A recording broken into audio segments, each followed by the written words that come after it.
Mr. King, you have opened your case today because you are 100% certain that you fathered Ms. Holmes' 10-month-old son, Kevon. You state she told you that you are the father, but now says you are not his daddy. Is that correct? Yes, Your Honor. Ms. Holmes, you admit you led Mr. King to believing he was your son's father, but you are here to prove you made a mistake. Yes, Your Honor. You know who Kevon's dad is, and it isn't Mr. King. Is that correct? Yes, ma'am. All right, so Mr. King, you stated that you're tired of being played. Yes, Your Honor. Explain to the court, please.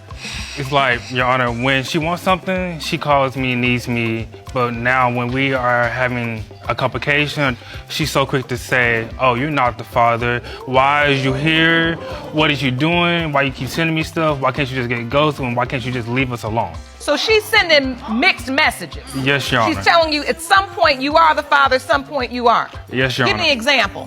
When he needs clothes, hey, can you send your son some clothes? I'm okay with that. Clothes, money, diapers, whatever she needed. And you accepted everything he had to offer. Yes. Knowing that he may or may not be the father, but that you truly believed he was not the father. Yes. Are you playing both sides of the fence, Ms. Holmes? Yes. That was. Well, let's go ahead and be honest then. I just want Kevon to have what he needs. And when I'm having a hard time and I need something, I know King's gonna give it to me.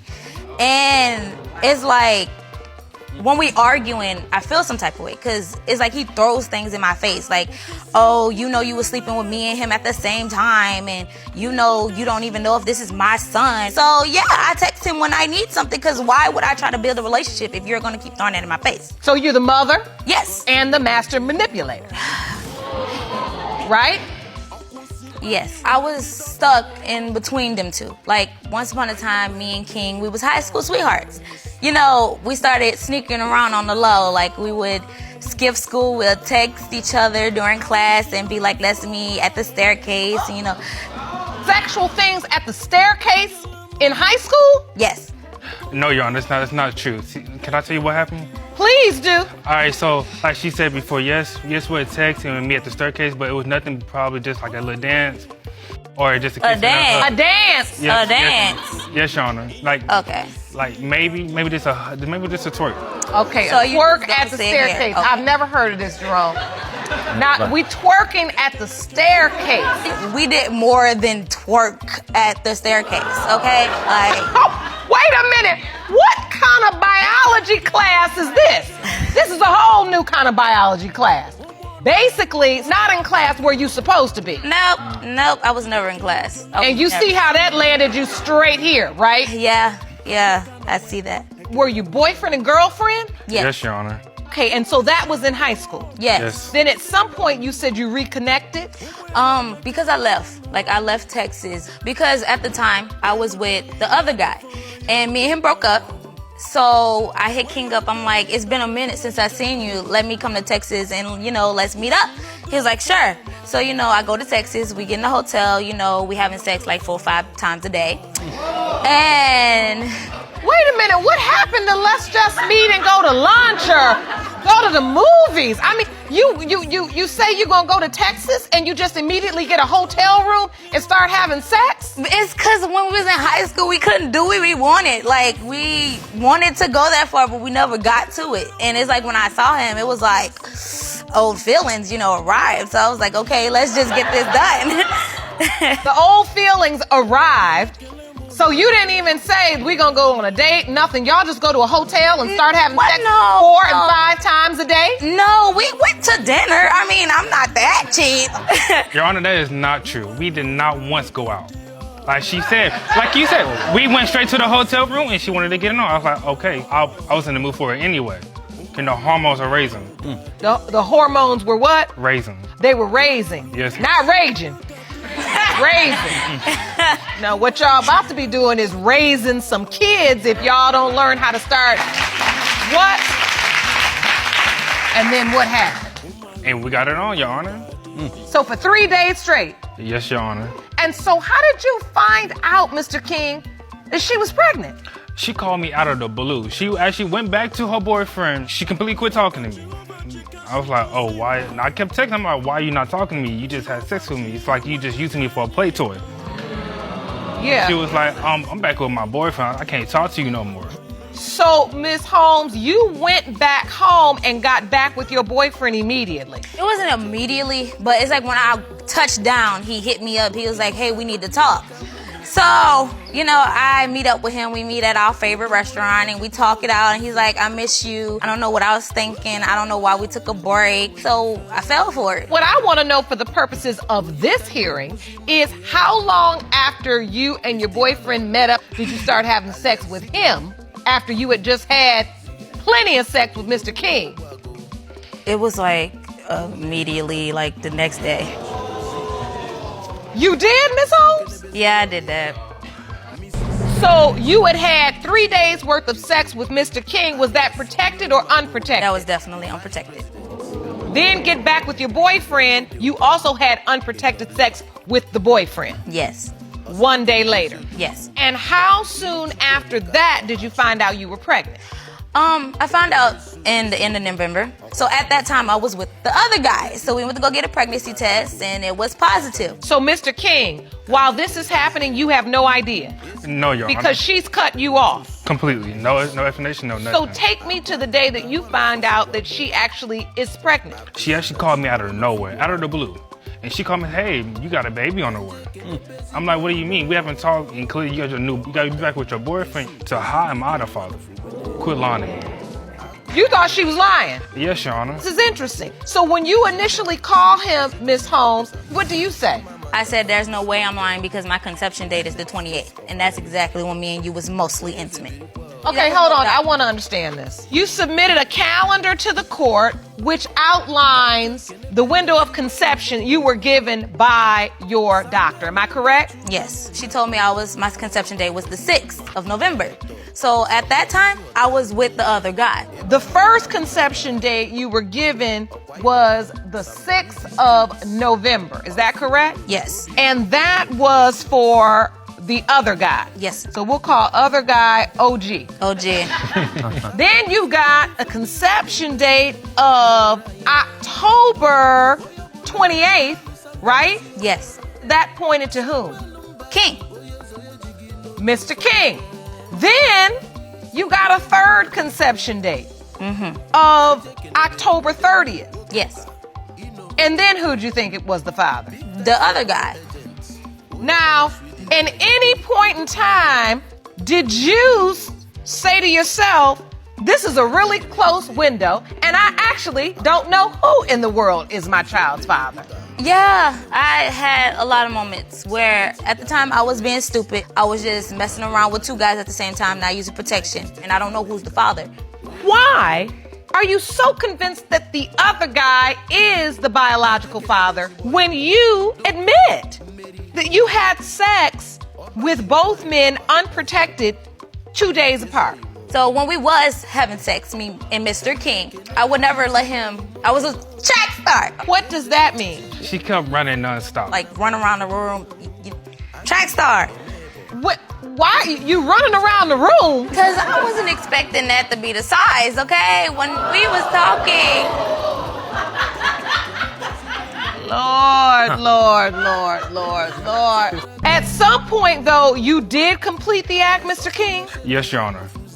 Ms. Holmes, at this point, even though you did finish the act with Mr. King, you're convinced Kevon is really your other boyfriend.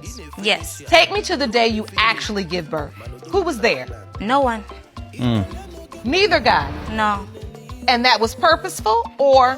Well, King wasn't there on purpose. Because I felt so bad because of the Your things I Honor, was...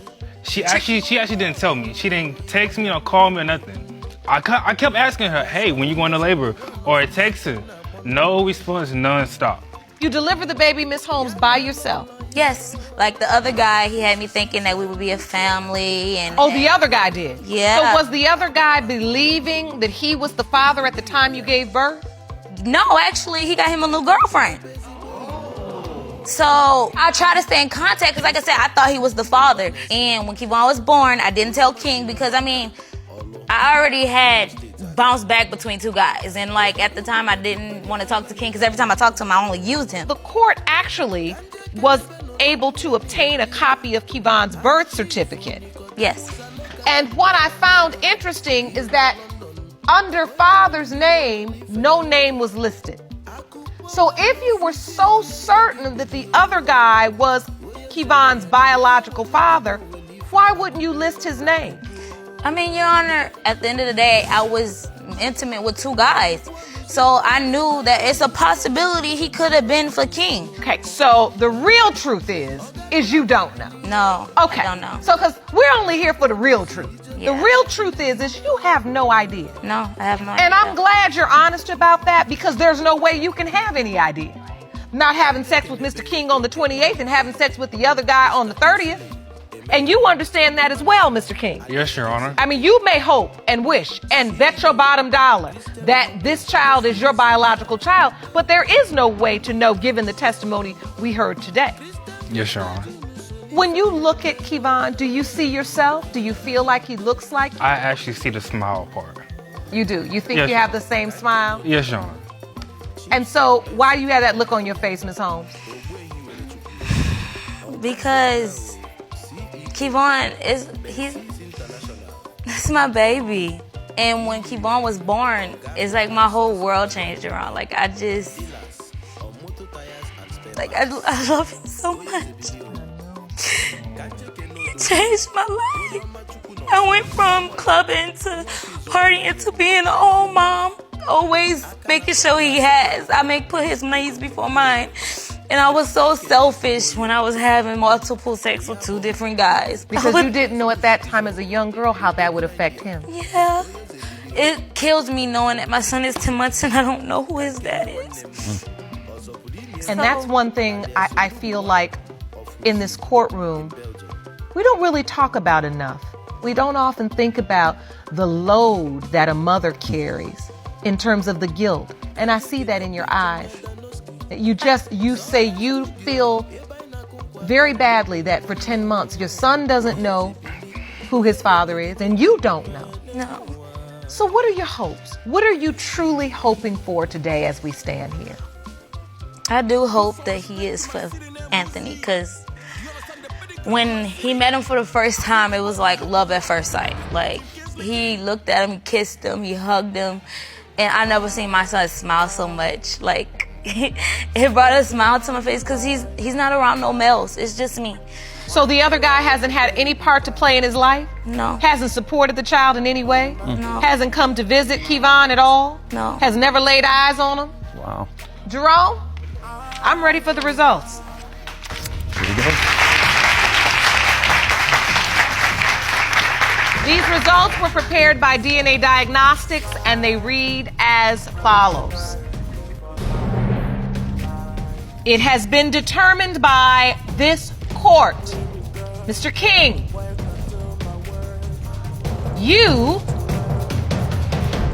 are not the father. I know that wasn't the answer you wanted, Mr. King. I'm sorry.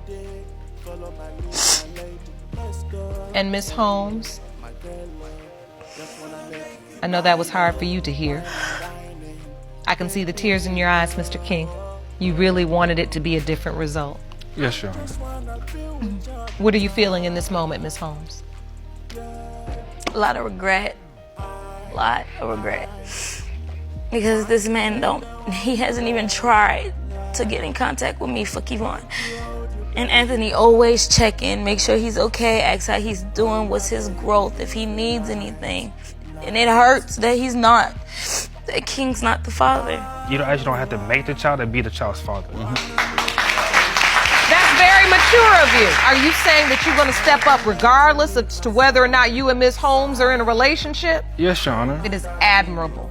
If you want to be in Kevon's life, I think that's a beautiful thing. But I do want you to truly think about it. Because it does Kevon no good for you to stay in his life for 4 years. You and Miss Holmes try to work it out, but then it doesn't work out. And the next thing you know, you got another girlfriend. But for 4 years, he's believed you to be his father figure. Do you understand what I'm saying? Yes, Your Honor. And Miss Holmes, I hope you understand that even though Mr. King is the man who has stepped up for Kevon, the truth is you can't base your decision to be with Mr. King on that. Because if you don't really love him, the next time Mr. Wrong calls, you're going to be off on a plane, touching down like you said earlier, right? Right?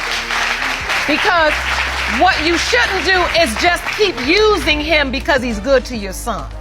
So we're going to go forward in the truth. I want you all to take advantage of the counseling. I wish you all the very best of luck. He's a beautiful little boy. And you know what? Ultimately, I believe you're going to figure it out, Ms. Holmes. Court is adjourned. Never let you leave my side.